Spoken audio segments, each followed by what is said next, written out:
हमारे ओवैसी साहब कह के गए हैं कि अगर नाइंसाफी होती है, अगर आपको आपका हक नहीं मिलता है तो एनएच में हम चक्का जाम करेंगे। 2024 के संदर्भ में जहां तक मुझे जानकारी है कि किशन से अख्तरुल इमान साहब भी एमपी का कैंडिडेट होंगे। और आपने देखा कि ओवैसी साहब का कदम जो है जैसे ही नदी पे गुजरा, महागठबंधन के उप मुख्यमंत्री तेजस्वी यादव जी ने 200 करोड़ का घोषणा किया है। और हम तो चाहेंगे कि ये सिर्फ जुमलाबाजी ना होके ज़मीनी स्तर पर काम हो। हाँ, एक चीज़ जरूर हम कहेंगे कि तौसीफ साहब पार्टी के लिए वफादारी किए। कांग्रेस में जब रहे तो शुरू से आखिर तक उन्होंने हार जाना अच्छा समझा, लेकिन वो कभी पार्टी के साथ में धोखा गद्दारी नहीं किए। और हमारी पार्टी के टिकट लेकर जो कैंडिडेट इलेक्शन जीते और कुछ दिन में ही वो पार्टी बदल कर दूसरी जगह चले गए, फ़र्क इतना ही है। वरना आज भी बहादुर की जो समस्या है, कल भी जस की तस वैसे ही समस्या है। बेहतर कुछ अब तक हो नहीं पाया है। मैं तो यही कहूँगा इजहार एसपी साहब को कि ये आप जो कह रहे हैं कि ओवैसी साहब आके हमसे हमारे टक्कर में इलेक्शन ले, छोटी मुंह बड़ी बात वाली कहावत हो गई है। क्योंकि मैंने देखा है कि आपने जिला परिषद में भी इलेक्शन लड़ा था, आपकी पोजीशन क्या रही थी। असदुद्दीन ओवैसी साहब के दामन पकड़कर, अख्तरुल इमान साहब का सहारा लेकर आपने एमएलए बना और एमएलए बनने के बाद जीते हुए सीट को, आपका बेटा जिस सीट से मुखिया बना था, आप तो बेटा का सीट नहीं बचा पाए, बेटा को मुखिया नहीं बना पाए। तो इसी से तो पता चल गया कि किसके बाप ने किसको वोट दिलाया। आधा मुंह में आधा पेट में बात रख के बात नहीं करना चाहिए। रही बात इस्तीफा की, तो अख्तरुल इमान कल भी एमआईएम में थे, आज भी एमआईएम में है, उनको इस्तीफा देने की जरूरत नहीं है। किसी को लोगों ने कई बार इलेक्शन हराया, कोई जो है बड़ी पार्टी का बड़ा टिकट लेकर 5000 के आंकड़ा को छू नहीं पाए, कोई जिला परिषद में किसी नंबर पे नहीं रह पाते। ऐसे लोगों को एमआईएम के लोगों ने, अख्तरुल इमान के संगठन के लोगों ने, असदुद्दीन ओवैसी साहब की मेहनत ने एमएलए बनाया। अगर उनके अंदर जरा सा भी गैरत है तो वो रिजाइन करे और आरजेडी के टिकट पर इलेक्शन लड़े। तो हम तो चाहते ही हैं कि बीजेपी को हम रोकें, हम ऐसे लोगों के साथ में जाएं जो बीजेपी की सरकार को रोक पाए। गरीब की बीवी सबकी भाभी, इस फार्मूले को आप किस संदर्भ में, अख्तरुल इमान साहब अधिकतर इसे वो इस्तेमाल करते हैं। हमारे बीच जब हमने भी उनका इंटरव्यू लिया था तब भी उस बात को बड़े मजबूती के साथ रहते। गरीब की बीवी सबकी भाभी, इसे आप किस नज़रिए से देखते हैं? अगर आपको टिकट मिलता है, अगर आपको चुनाव लड़ने का मौका मिलता है, इनके सामान लेते हैं, तो कौन से मुद्दे होंगे जो आपकी तरफ से मैंने उसे रखा जाएगा जनता के बीच? कि खड़खड़ी हो चाहे भरभरी हो, चाहे खाड़ी हो चाहे रसौली हो, इन मामलों पर, इन पुलों पर बोलने के लिए किसी की हिम्मत नहीं होती थी। लेकिन आज सिर्फ अख्तरुल इमान साहब ही नहीं, ओवैसी साहब भी बोल रहे हैं। सलाम आदाब, मैं रमीज़ रेज़ा, आप देख रहे हैं केडीबी लाइव। हम आज मौजूद हैं बहादुरगंज विधानसभा अंतर्गत सिंघिया गांव में, जहां पर ऑल इंडिया मजलिस इत्तेहादुल मुस्लिमीन के बहादुरगंज के प्रखंड अध्यक्ष तौसीफ आलम साहब हमारे साथ हैं। उनसे बहुत सारी चीज़ों पर को लेकर, पार्टी और मौजूदा हालात को लेकर हम बात करेंगे। हम आपसे गुजारिश करना चाहेंगे वीडियो में आप अंत तक बने रहे। सबसे पहले मजलिस के बहादुरगंज के प्रखंड अध्यक्ष एमआईएम के तौसीफ साहब को हमारी ओर से बहुत बहुत हम आपका शुक्रिया अदा करते हैं कि आपने अपना वक्त दिया। सबसे पहले मैं आप तमाम को रमज़ानुल मुबारक का मुबारकबाद देता हूँ और केडीबी लाइव के जितने भी दर्शक हैं और आप पूरी टीम को मैं मुबारकबाद देता हूं कि आपने मुझे उस काबिल समझा कि आप मेरे घर तक आज हमसे मिलने आए। और मुझे खुशी है कि आपके माध्यम से मैं अपनी बात, अपने पार्टी की जो बातें हैं वो मैं आप के दर्शकों तक पहुंचा पाऊंगा। आप सबका बहुत बहुत धन्यवाद। सबसे पहला सवाल हम ये करना चाहेंगे कि असदुद्दीन ओवैसी साहब सीमांचल के दौरे पर आए, खास करके जिस तरह से भेरबड़ी में वो नदी में उतरने का जो उनका वो सीन था, उसे काफ़ी सराहना किया लोगों। एक तरफ मस्जिद तरफ से कहा जाता है कि ओवैसी साहब के आने के बाद 200 करोड़ महानंदा का पुल मिला, दूसरी तरफ विपक्षी पार्टियाँ का कहना है कि कोई एक दिन में कोई 200 करोड़ का पुल पास प्रोसेस भी एक चीज़ होता है। आपका इसमें क्या प्रतिक्रिया होगा? देखिए, असदुद्दीन ओवैसी साहब का ये कोई पहला दौरा नहीं है और हम समझते हैं कि 2015 से लेके अब तक कई बार असदुद्दीन ओवैसी साहब यहाँ आए हैं और ख़ास करके आपदा की घड़ी में उन्होंने अपनी तरफ से काफ़ी मददें की हैं। अभी लास्ट टाइम जो ओवैसी साहब आए, उनके आने का उद्देश्य ही यही था कि आप देखे होंगे कि अमोर में जो पुल, नदी के बीचों बीच पुल बना हुआ है, लेकिन आज कई सालों से वो अटका पड़ा हुआ था, उसको देखे। उसके बाद आपने अभी जैसे जिक्र किया, जैसे खाड़ी का तो मामला आप जान ही रहे हैं अमोर में कि कई वर्षों से बीच नदी में पुल बना हुआ है। अप्रोच नहीं बनने के वजह से काफ़ी बड़ी आबादी जो है प्रभावित है, उसी को अख्तरुल ईमान साहब कई बार सड़क से लेकर सदन तक आवाज़ उठाए। और यहाँ आप आ जाइए खरखरी का मामला ये है कि वहाँ के लोगों को किशनगंज जाने के लिए 70 से 80 किलोमीटर सफ़र तय करना पड़ता है, जबकि पुल अगर वहाँ बन जाए तो किशनगंज की दूरी मात्र 10 किलोमीटर की होगी। ये आप भी जानते हैं, हम भी जानते हैं। तो ये जो नाइंसाफ़ियाँ सीमांचल के साथ में खास करके किशनगंज में हो रही है, नेता हमारे आते हैं, बड़े बड़े पार्टी के बड़े नेता आते हैं, बड़ी बड़ी बातें करते हैं, लेकिन ज़मीनी स्तर पे कहीं काम नहीं हो पाता है। उसी दर्द को लेकर ओवैसी साहब सीमांचल की जो दर्द है उसको लेकर वो ज़मीन पे भी उतरते हैं और सदन में भी वो अपनी आवाज़ को रखते हैं। और आपने देखा कि ओवैसी साहब का कदम जो है, जैसे ही नदी पे गुजरा, महागठबंधन के उप मुख्यमंत्री तेजस्वी यादव जी ने 200 करोड़ का घोषणा किया है। और हम तो चाहेंगे कि ये सिर्फ जुमलाबाजी ना होके ज़मीनी स्तर पर काम हो। यदि अगर वो काम नहीं होता है तो फिर बड़ा आंदोलन होगा। हमारे ओवैसी साहब कह के गए हैं कि अगर नाइंसाफ़ी होती है, अगर आपको आपका हक नहीं मिलता है तो NH में हम चक्का जाम करेंगे। हाँ, अगर जो बातें कही गई है, अगर ये सच नहीं होता तो वो वादा करके गए हैं कि वो NH में चक्का जाम करेंगे। और उन्होंने कहा है कि मैं खुद सीमांचल के अवाम को लेकर जो उनकी मांग को धरने में बैठने का काम करूँगा। 2024 भी बहुत अनकरीब है और फिर एक बार हमें मौका मिलेगा कि सीमांचल के को नुमाइंदगी का चयन किया जाए। ये सारे सवालात है। एक बहुत बड़ा मुद्दा भी जो देश में चल रहा है, राहुल गांधी को लेकर उनकी सदस्यता समाप्त हो गया है। इसको चूँकि आप भी एक राजनेता ही हैं, तो पॉलिटिक्स आपका भी बहुत बड़ा योगदान रहा। आप किस संदर्भ में इसको देखते हैं, क्या कुछ कहना चाहेंगे राहुल गांधी के सदस्यता को लेकर जो चीज़ रही है? देखिए, अभी जो भारतीय राजनीति में ये सब कुछ हो रहा है, ये अच्छा संकेत नहीं है। और जिस तरह से राहुल गांधी जी का सदस्यता को रद्द किया गया, ये कहीं ना कहीं ये तानाशाही की तरफ दर्शा रहा है। कहीं ना कहीं ये एक हिटलरशाही की बुनियाद पर रही है। ऐसे में सारे विपक्षियों को, जितने भी विपक्ष के पार्टी हैं, सबको एक प्लेटफॉर्म पे आना पड़ेगा। और जो कानून साज हैं, जो हमारे न्यायालय हैं, हमें न्यायालय से भी बहुत उम्मीद है कि न्यायालय में इंसाफ होगा। चूँकि मैं नहीं समझता हूँ कि राहुल गांधी जी कोई इतना बड़ा जुर्म किए हैं कि उनका इस तरह से सदस्यता रद्द होना चाहिए। ये डेमोक्रेसी के लिए अच्छा संकेत नहीं है। 2024 में मौजूदा अख्तरुल ईमान सांसद के उम्मीदवार होंगे और जाहिर सी बात है वो हर संभव कोशिश होगा कि सुनी सुनाई खबर ये भी सूत्रों के हवाले से कभी कभी मिल गया हो सकता है कि अख्तरुल ईमान का जो क्षेत्र है, लोकसभा क्षेत्र है, उसे बदला जाए, वो किसी दूसरी जगह से भी हो सकता है कि वो चुनाव लड़े। देखिए, ये तो पार्टी हाईकमान को फैसला करना है।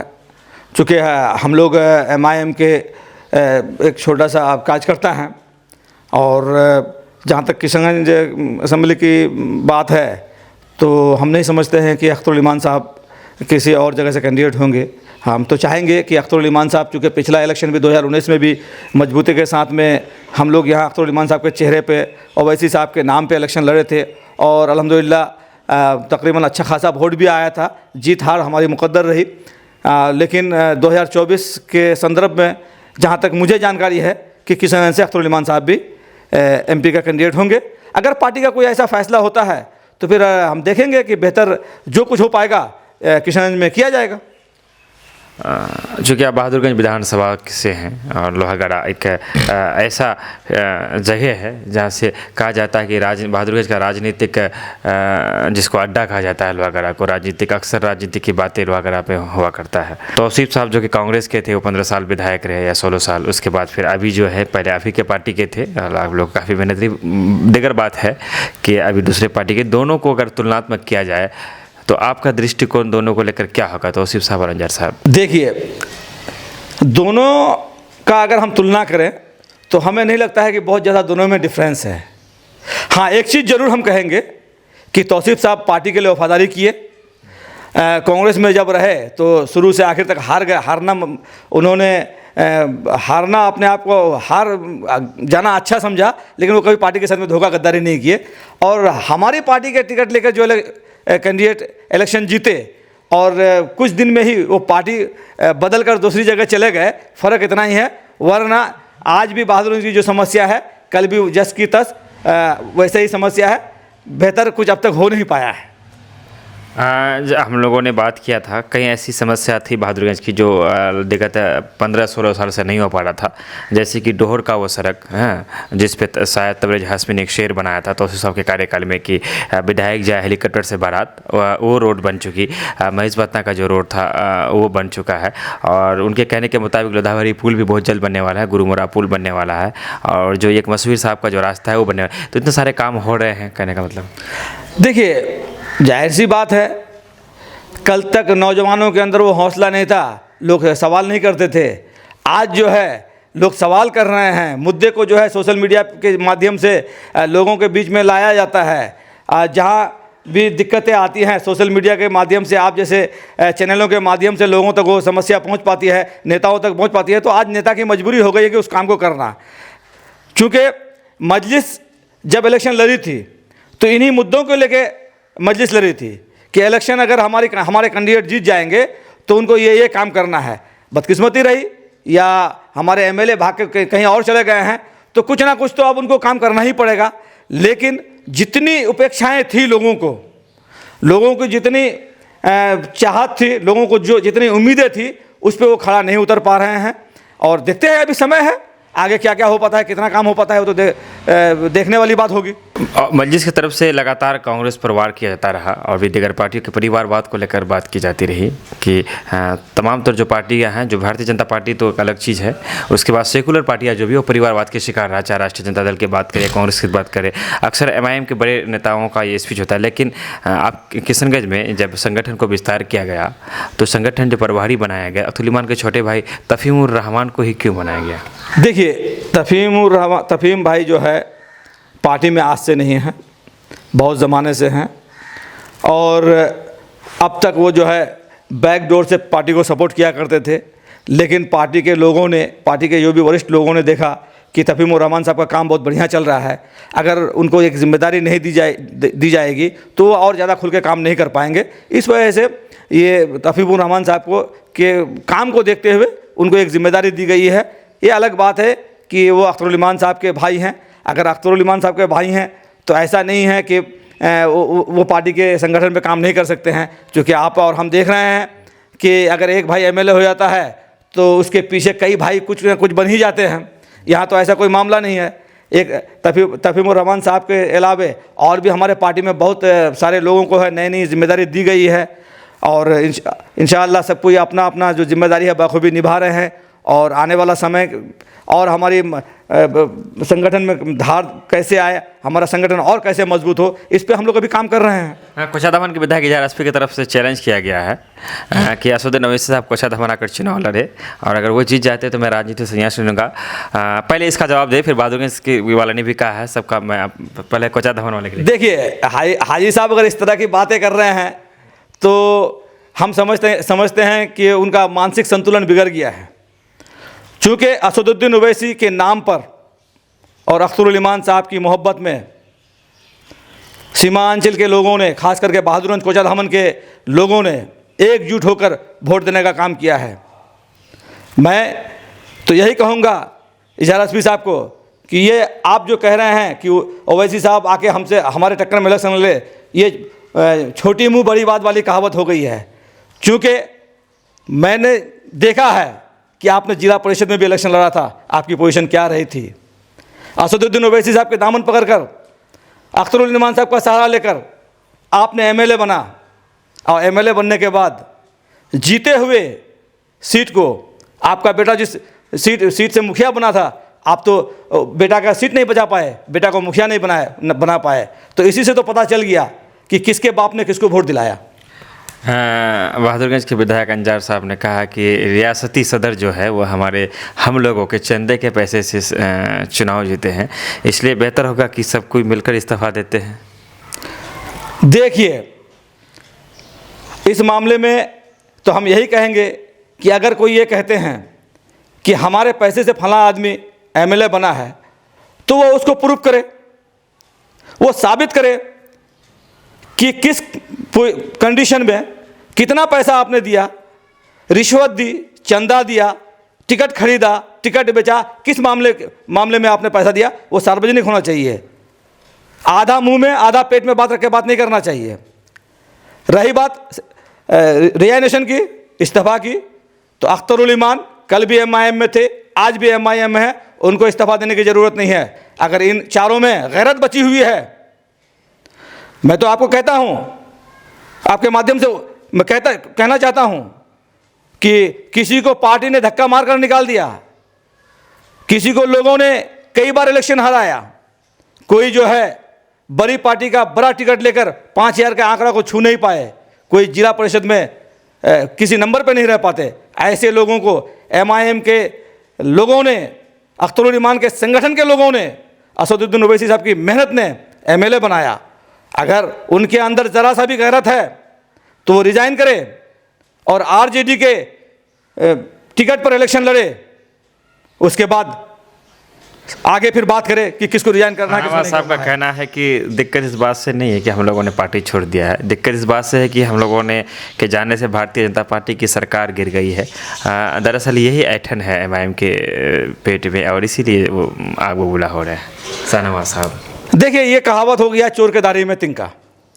हम कह रहे हैं कि जब रियासती सदर जनाब अख्तरुल ईमान साहब और असदुद्दीन ओवैसी साहब कह चुके थे लालू एंड परिवार को कि आप नंबर जुमाइए, हम आपके साथ में हैं, तो हम तो सेकुलरिज्म के नाम पर बीजेपी को जो रोक पाए, हम हमेशा उसके साथ में हैं। और हमारे ये 4 विधायक नहीं भी जाते तो हम RJD के सपोर्ट करते ही करते। अगर बीजेपी को रोकना था तो उसके लिए हम भी तैयार थे। और जब स्पीकर का चुनाव हुआ, आपने देखा कि हमने किसके प्रत्याशी को वोट दिया। तो हम तो चाहते ही हैं कि बीजेपी को हम रोकें, हम ऐसे लोगों के साथ में जाएं जो बीजेपी की सरकार को रोक पाए। लेकिन इन लोगों के मन में खोट थी, RJD के मन में खोट थी कि आज एक क़यादत उभर रही है। चूँकि बिहार के अंदर या देश के अंदर हर किसी का अपना अपना नेता है, हर किसी का अपना अपना पार्टी है, लेकिन आप बताइए अक़लियतों का पार्टी कौन है?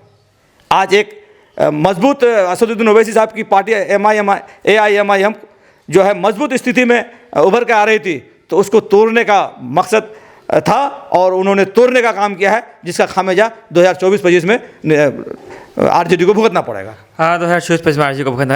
ऑल इंडिया मजलिस इत्तेहादुल मुस्लिमीन का जो विधानसभा चुनाव हम लोगों ने देखा, जो टिकट बांटने का उनका जो एक तरीका था, 4, 5, 6 कैंडिडेट बनाए गए एक विधानसभा से और सबको कहा गया कि आप अपने अपने क्षेत्र में जाए और आप मेहनत कीजिए, जनता जिनके बारे में कहेगी उन्हें टिकट दिया जाएगा। और फिर हुआ क्या कि सब कोई जाकर मेहनत करने लगा और फिर अब जनता ने कहा था या नहीं कहा था, टिकट किसी ना किसी को दिया गया।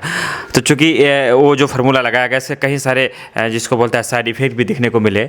अब की बार बहादुरगंज से चूँकि आप हैं, तो कोई एक ऐसा चेहरा जो साल भर 2 साल पहले उसे क्यों ना घोषित कर दिया जाए, ताकि वो अभी से मजबूती से काम करे और दूसरे को माने उस तरह की जो बातें भी ना आए। नहीं, देखिए, बहुत अच्छा सवाल है आपका कि पूर्व से ही क्यों ना किसी को एक प्रत्याशी के रूप में घोषित कर दिया जाएगा। इस मामले में पार्टी हाईकमान से मेरी बात हो रही है और बहुत जल्द इसकी घोषणा भी हो जाएगी। क्योंकि पहले ही मैंने आपको कहा कि मैं एक MIM का छोटा सा कार्यकर्ता हूँ। मैं यहाँ की जो हकीकत है, मेरे विधानसभा की जो हकीकत है, मैं अपने ऊपर बैठे पदाधिकारियों तक बात पहुँचाता हूँ और इंशाल्लाह पहुँचाता रहूँगा।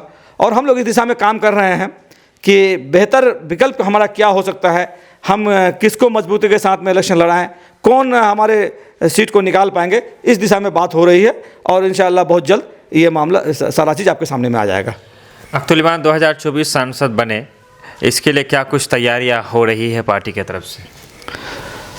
देखिए, अख्तरुल ईमान साहब के ताल्लुक़ से 2024 के ताल्लुक़ से मैं यही कहना चाहूँगा कि 2019 में जो हम लोगों ने मेहनत की, लोगों का जो प्यार मिला, फिर 2025 में 2020 में जो है हम लोगों के राब्ते में रहे, अपने संगठन को लेकर लोगों से मिले। आप मिलने के बाद फिर हम यहाँ से MLA भी बना पाए। तो कहीं ना कहीं लोगों के साथ में हमारा अटैचमेंट शुरू से रहा है और आज भी है। हमें ज़्यादा कुछ करने की ज़रूरत नहीं है, हमारे जो लोग हैं उन तक हमें पहुँचना है। ओवैसी साहब के नाम को या पतंग के निशान को आज के डेट में हर आदमी समझ गया है, जान चुका है। इसलिए हम नहीं समझते हैं कि हमें बहुत ज़्यादा मेहनत करने की ज़रूरत है। हमें अपने संगठन पर जोर देने की ज़रूरत है। हमें लोगों की जो जन समस्याएं हैं, आए दिन जो लोग कोई ना कोई मामले में फंस रहे हैं, कोई झूठा मुकदमा में फंस रहा है, किसी के कोई और बीमारी से परेशान है, तो ऐसे मामलों में जहाँ तक हो सकता है हम पहुँचे, उनसे उनकी खैरियत लें। और इसी तरह से जब हम आगे बढ़ते रहेंगे, हमारा संगठन का विस्तार होते रहेगा, तो 2024 फिर हम लोग के लिए दिक्कत नहीं होगा। चूँकि लोगों ने 2019 में अपना शाइन दे चुका है, लोगों ने 3 लाख के आसपास हमें वोट दिया।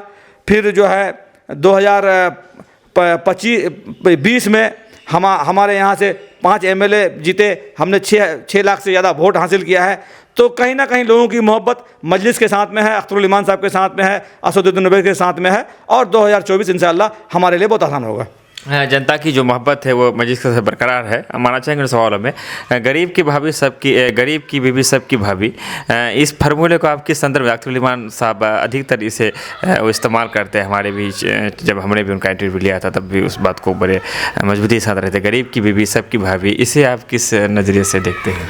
देखिए, गरीब की बीवी सबकी भाभी कहने का मतलब यह है कि आज अगर आदमी किसी ऊंचे ओहदे वाले के पास या पैसे वाले के पास पहुंच जाए तो बड़ी अदब से और इज्जत से वहां बात करते हैं, लेकिन जब कोई गरीब परिवार उसके सामने में आ जाए तो जिस हिसाब से बात करना चाहिए उस हिसाब से बात नहीं कर पाते हैं। जबकि सच्चाई यह है कि कोई मजबूर, कोई गरीब, कोई परेशान हाल आदमी अगर आपके पास आए तो आप निम्रता से आप झुककर उनकी बातों को सुने, उनकी समस्याओं को दूर करें। ये ना सोचें कि ये आदमी सामने वाला जो है गरीब है, सामने वाला कुछ जानता नहीं है, सामने वाला बेवकूफ़ है, ये ना समझें, बल्कि उनकी जहाँ तक मदद हो सके ये करें। तो कहने का मतलब यही है कि अमीर को देखकर, टोपी वाले को देखकर सब सर झुका लेते हैं, लेकिन गरीब को देखकर सब ऐंठ जाते हैं। कहने का मतलब वही था।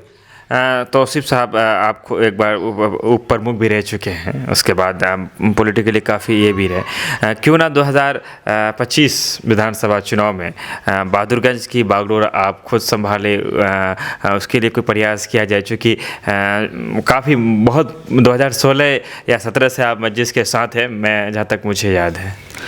नहीं, देखिए, मेरा कोई ऐसा मंशा नहीं है कि मैं MLA का कैंडिडेट बनूँ या कोई बड़ा इलेक्शन लड़ूँ। मैं मस्जिद के लिए काम करता था, करता हूं और इंशाअल्लाह करता रहूँगा। रही बात प्रत्याशी बनने की, तो ये हाईकमान को फैसला करना है। अगर हाईकमान का फैसला मेरे तरफ होगा तो उसमें भी कोई दिक्कत नहीं है। हाईकमान अगर किसी और को कैंडिडेट बनाते हैं तो बिल्कुल मैं उनके साथ में हूं।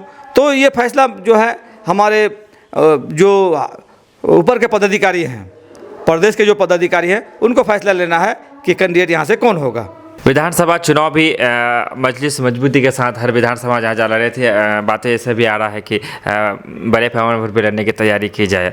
चूँकि बहादुरगंज से आप हैं और 2016-17 से मजलिस के कद्दावर नेताओं में से आप हैं, साथ रहते हैं और उप प्रमुख भी रह चुके हैं। आप ज़मीनी स्तर की राजनीति भी की होंगे। मैं समझता हूँ कि बहादुरगंज में जितने भी MIM के लोग जुड़े हुए हैं, अगर जो जनता के बीच रहा हो, मुखिया का भी चुनाव लड़े हैं, चुनाव लड़ने का अनुभव किसी के पास हो और आर्थिक दृष्टिकोण से बात करें तो एक चेहरा विधायक के लिए आप भी फिट बैठते हैं, तो अपने बारे में आप क्या राय रखेंगे? नहीं, देखिए, मेरा ऐसा कोई मंशा नहीं है। अब रही बात है कि ये फैसला तो बहादुरगंज विधानसभा के कार्यकर्ताओं को, यहाँ के अवाम को और पार्टी के जिला से लेकर प्रदेश लेवल तक जो भी पदाधिकारी है उनको फैसला करना है कि बेहतर विकल्प बहादुरगंज में क्या हो सकता है। अगर पार्टी चाहेगी तो मैं इनकार भी नहीं कर सकता हूँ, या पार्टी का फैसला अगर होता है कि किसी ऐसे आदमी को इलेक्शन लड़ाना है जो और पार्टी में मजबूती के साथ में काम कर रहे हों, तो उससे भी मैं पीछे नहीं हटता हूं। तो ये देखिए, समय आने अभी 2024 की भी हम लोग तैयारी में है। 2024 को हम लोग देख लेते हैं, फिर 2025 में जो है ये तो निश्चिंत है कि MIM से यहाँ पे कैंडिडेट होगा ही। चेहरा कौन होंगे ये अभी कुछ भी कहना मुश्किल है। और जहाँ तक आपने मेरे ताल्लुक़ से पूछा कि आप भी हो सकते हैं, तो निश्चित से मैं भी हो सकता हूँ। और मैंने भी पार्टी के लिए काफ़ी कुछ काम किया है और आज भी कर रहा हूँ। लेकिन ये अंतिम फैसला जो है भाई जनाब अख्तरुल ईमान साहब का या पार्टी के दिगर जो भी पदाधिकारी हैं और हमारे यहाँ के जो कार्यकर्ता हैं उनको करना है। नहीं, हम जब तक समझते हैं कि जो ज़मीनी स्तर की जिसे राजनीति कहा जाता है बहादुरगंज में, चूँकि आप प्रमुख उप प्रमुख रह चुके हैं, समिति रह चुके हैं, उसके बाद फिर आप चुनाव का अंदाज़ा है। मैं समझता था कि आप एक सटीक चेहरा है। बहरहाल उस बात को हम जाने देते हैं। अगर आपको टिकट मिलता है, अगर आपको चुनाव लड़ने का मौका मिलता है, इनके सम्मान लेते हैं, तो वो कौन से मुद्दे होंगे जो आपकी तरफ से मैंने उसे रखा जाएगा जनता के बीच? देखिए, बहादुरगंज विधानसभा के अंदर जो भी समस्याएं हैं, मुद्दा तो ही होगा, लेकिन मेरा जो सिर्फ पुल पुलिया सड़क रोड बनवाना मेरा मुद्दा नहीं रहेगा। मेरा जो सबसे प्रथम और पहला मुद्दा है वो भ्रष्टाचार को रोकना है। आज आप देखिए कि इंदिरा आवास के नाम पे लूट मचा हुआ है। आप अगर एक आय निवासी बनाने जाते हैं तो वहाँ पे आपको पैसा लगता है, यहाँ तक कि डेथ सर्टिफिकेट के लिए पैसा देना पड़ता है। तो मैं चाहता हूँ कि सबसे पहले ऐसे जो भ्रष्ट लोग हैं उनको चिन्हित करना है, ऐसे कामों पे लगाम लगाना है। उसके अलावा बहादुरगंज में जो है आपका निसंद्रा घाट जो देख रहे हैं, काफ़ी परेशानी हो रही है, वहाँ पुल की आवश्यकता है। आप चले आइए बगल में मटियारी, काफ़ी दिनों से लोगों की मांग है, मटियारी में पुल बनना चाहिए। और कई ऐसे गांव जो हर साल सैकड़ों एकड़ ज़मीन और कई परिवारों के घर नदी में विलीन हो रहे हैं, उस दिशा में आज तक कोई भी नेता हमारा काम नहीं कर पाया है। हम तो चाहते हैं कि अगर अल्लाह ने हमें उतनी ताकत दी, क़ुव्वत दी या उस लायक बनाया, तो ऐसे परिवारों को स्थापित होने से मैं बचाऊं। और सरकार से मैं मांग कर, सरकार का ध्यान आकर्षित करके बांध बनवाने का ऐसे गाँव में व्यवस्था किया जाए, ताकि जो ज़मीनें कट रही हैं, जो गांव नदियों में समा रहे हैं, उसको हम रोक पाएँ। हक छीन कर लिया जाता है, ये जो चीज़ें थी एमआईएम की तरफ से बहुत मजबूरी से कहा जाता है। और मैं समझता हूँ कि हक छीन कर लेने के लालच में ही शायद 5 विधायक यहाँ की जनता ने देने का काम किया। लेकिन इससे पहले कि हक छीना जाता, विधायक छीन लिए गए आपके। क्या कुछ कहना चाहेंगे? देखिए, विधायक जरूर छीने हैं, लेकिन हमारे हौसलों को वो नहीं तोड़ पाए हैं। हमारे पार्टी का जो कहना था कि हम हक छीन के लाएंगे, तो हक छीनने का मतलब कॉलर पकड़ के घसीट के किसी के पॉकेट से कुछ निकाल के लाना नहीं होता है, बल्कि आपके क्षेत्र के जो मुद्दे हैं, आपके क्षेत्र की जो समस्या हैं, वो सड़क से लेकर सदन तक अगर आवाज़ आप बुलंद कर पाए, लोगों की मदद से आप सड़कों पर उतर पाए, तो उसी को हक छीनना कहते हैं। और इस काम को बखूबी अख्तरुल ईमान साहब निभा रहे हैं। आपने देखा ही है कि अब तक आज से पहले, इस दफ़ा से पहले हाथियाँ पहले भी आती थी, बॉर्डर एरिया के लोगों को नुकसान पहुंचाया करता था, फसलें हमारे नुकसान करते थे, हमारे घर को तोड़ा जाता था, लेकिन हाउस के अंदर कोई बोलने वाला नहीं होता था। अगर बोलने वाला कोई हुआ तो सबसे पहले अख्तरुल ईमान साहब हुए। आप देख रहे हैं कि खरखड़ी हो चाहे भरभरी हो, चाहे खाड़ी हो चाहे रसौली हो, इन मामलों पर, इन पुलों पर बोलने के लिए किसी की हिम्मत नहीं होती थी। लेकिन आज सिर्फ अख्तरुल ईमान साहब ही नहीं, ओवैसी साहब भी बोल रहे हैं। और यही कारण है कि आज जन जन तक, कन कन तक यहाँ की जो समस्या है पहुँच रही है। आज हमारे और आप जैसे नौजवान, हमारे यहाँ के जो बुद्धिजीवी लोग हैं, आज अपनी समस्या को लेकर सड़क पर उतरने के लिए तैयार हैं। आप देख रहे हैं कि जब हम लोग छोटा थे, तब से हम अनुमंडल की बात सुन रहे हैं कि बहादुरगंज और ठाकुरगंज को अनुमंडल बनना चाहिए, लेकिन किसी ने भी पहल नहीं की। आज हमारे यहाँ के नौजवानों ने पहल की है कि बहादुरगंज और ठाकुरगंज को अनुमंडल बनाना चाहिए, क्योंकि एक अनुमंडल से हमारा काम नहीं चलने वाला है, यहाँ से किसानों की दूरी ज़्यादा हो जाती है। आज देखिए कि अनुमंडल के मामले को लेकर जो कई जगह पे नए ब्लॉक बनने हैं, उसकी मांग को लेकर भाई जनाब अख्तरुल ईमान साहब संसद के अंदर धार रहे हैं। इसी को तो छीनना कहते हैं। आपने देखा कि असदुद्दीन ओवैसी साहब आकर जब नदियों का दौरा किए, घाट घाट घूमना चालू किए, तो बिहार के उप मुख्यमंत्री श्री तेजस्वी यादव जी ने दूसरे ही दिन अख्तरुल ईमान साहब के नाम को लेते हुए 200 करोड़ की घोषणा की महानंदा में पुल बनाने के लिए। और अब देखना यह है कि वो पुल पे कब तक काम चालू हो पाता है। अगर चालू नहीं हुआ तो फिर सीमांचल ही नहीं, किशनगंज नहीं, सीमांचल के एक एक नौजवान, एक एक बुद्धिजीवी सड़क पे उतरेंगे। तो कहने का मतलब, छीनने का मतलब यही हुआ कि जहां समस्या है, जहां सरकार नाइंसाफी कर रही है, जहां सरकार की ध्यान नहीं जा रही है, उसको हम ध्यान दिलाएं और उस काम को हम करा पाएं। आप जहाँ से हैं लोहागड़ा हाट, वहाँ के बारे में कहा जाता है कि वहाँ एक बहुत सारी चीज़ें, जैसे कि मवेशी हाट है, बहुत टोल टैक्स का मामला समय समय पर आते रहता है, सारी चीज़ें, इन सारी चीज़ों का स्थानीय सवाल है ये। इसमें को आप किस दृष्टिकोण से देखते हैं? नहीं, लोहागड़ा हाट देखिए, लोहागड़ा हाट तो वाकई मवेशी हाट है। यहाँ से मवेशियों का ख़रीद बिक्री होता है, व्यापारी आते हैं और लोग ख़रीदारी करते हैं। और हम नहीं समझते हैं कि यहाँ इस मार्केट में ऐसा कुछ मामला है या ऐसा कोई दिक्कतें हैं कि लोगों को कोई परेशानी होती है। टोल टैक्स की बात कर रहे हैं। देखिए, टोल टैक्स के जहाँ तक सवाल है तो उनका भी अपना एक रूल है, लेकिन जहाँ तक स्थानीय लोगों की गाड़ियों का बात है या स्थानीय लोगों के को जाने आने की बात है, तो उसके लिए वो चिन्हित कर दिया गया है, उन लोगों को कह दिया गया है कि रोज़मर्रे में जो रोज़ डेली गाड़ी चलती है उस पर आप छेड़खानी नहीं करना है, तो उस पर वो लोग ख्याल रख रहे हैं। अंतिम सवाल आपसे कि अख्तुल ईमान साहब कह रहे थे कि खाड़ी फूल के इसमें कि जो पंजाब के जो लोग हैं सर पे पगड़ी बांध कर आज से 30 साल 35 साल पहले हमारे यहाँ के बुजुर्गों की पैरों की धूल साफ करते हैं, और इसको लेकर जेडीयू के जो प्रदेश पर उन्होंने प्रेस कॉन्फ्रेंस करते हैं, जिस पे हम लोगों को जाने का मौका मिला। क्या कुछ कहना चाहेंगे जिम्मेदार होने के नाते? देखिए, उनकी पूरी स्पीच को पहले आप देखिए। ठीक है, अख्तुल ईमान साहब ने कहा कि हमारे यहाँ पंजाब से लोग पगड़ी बांध के आते हैं, चूँकि पंजाबी भाइयों का पगड़ी जो है, जिस तरह से हमारा टोपी है उस तरह से उनका पगड़ी है, सम्मान का चीज़ है।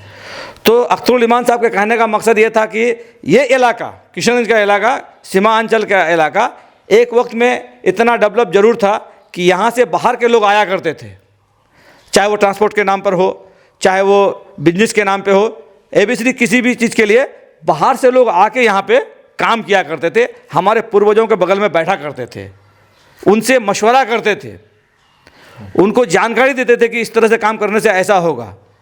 और आज स्थिति जो है ये हो गई कि कल तक जिस प्रदेश के लोग हमारे यहाँ आया करते थे, आज हमारे यहाँ के बच्चे उन प्रदेशों में जाके काम कर रहे हैं। ये परिस्थिति पैदा किया किसने? आज क्यों ये नौबत आ गई कि कल तक जो लोग हमारे पास, हमारे ज़िला में आके काम करते थे, आज हमारे ज़िला के लोगों को, हमारे बच्चों को बाहर जाना पड़ता है। इस परिस्थिति को किसने पैदा किया? कहने का मकसद ये था कि कहीं ना कहीं हमारे जो लीडर हैं, हमारे जो रहनुमा लोग हैं, जिनके बहकावे में आके बड़ी बड़ी बातों पे हम फंसते गए और अपना कीमती वोट देकर उन्हें दिल्ली और पटना के लिए रवाना किए, लेकिन उन्होंने कभी हमारे इस इलाके के लिए नहीं सोचा, उन्होंने अपनी बिरादरी के लिए, अपने लोगों के लिए सोचा। यही वजह है कि आज हमारे बच्चे को बाहर जाना पड़ता है। अंतिम में अपने कार्यकर्ताओं से आप कुछ कहना चाहेंगे? चूँकि आप प्रखंड अध्यक्ष हैं, बहादुरगंज के बहुत सारे कार्यकर्ता होंगे जो ऑल इंडिया मंच से जुड़े हुए हैं और बहुत सारे लोगों से हमेशा मुलाकात भी नहीं होती होगी, लेकिन हमारे चैनल के माध्यम से आप अपने एमआईएम के कार्यकर्ताओं को कुछ कहना चाहें, आखिरी संदेश?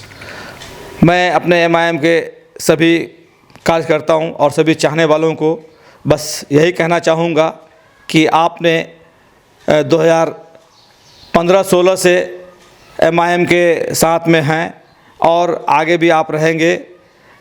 अब समय आ गया है कि हम सब अपने अपने गाँव में, अपने अपने इलाके में, अपने अपने क्षेत्र में एमआईएम के पैगाम को घर घर तक पहुँचाए। चूँकि हमने जिन पर भरोसा किया, जिनको वोट देकर एमएलए बनाया, वो हमें छोड़कर किसी और पार्टी में चले गए हैं, लेकिन वो सिर्फ अकेले गए हैं, लेकिन एमआईएम के कार्यकर्ताओं के न जज्बात को ले जा पाए हैं, न एमआईएम के लोगों के हौसले को कमज़ोर कर पाए हैं। इसलिए मैं एमआईएम के सभी कार्यकर्ताओं को, सभी चाहने वालों को यही कहूँगा कि आप अपने हौसले और अपने जज्बात को कायम रखें और 2024-25 की तैयारी में लग जाएं। चलिए, बहुत बहुत शुक्रिया आपका। ये थे ऑल इंडिया मजलिस इत्तेहादुल मुस्लिमीन के बहादुरगंज प्रखंड अध्यक्ष तौसीफ़ आलम साहब, जो अपनी बातों को रख रहे थे। हम दोनों के बीच जो बातचीत हुई, इनको लेकर आप मर्यादित तरीके से अपना कमेंट कर सकते हैं। हम विदा लेंगे आपसे गुजारिश करना चाहेंगे, अगर आप हमें फेसबुक पेज में देख रहे हैं तो पेज को लाइक करिए, फॉलो करें। अगर इसी खबरों को आप यूट्यूब पे देखना चाहते हैं तो KTV दर्पण में जाकर आप देख सकते हैं। धन्यवाद, शुक्रिया, आदाब।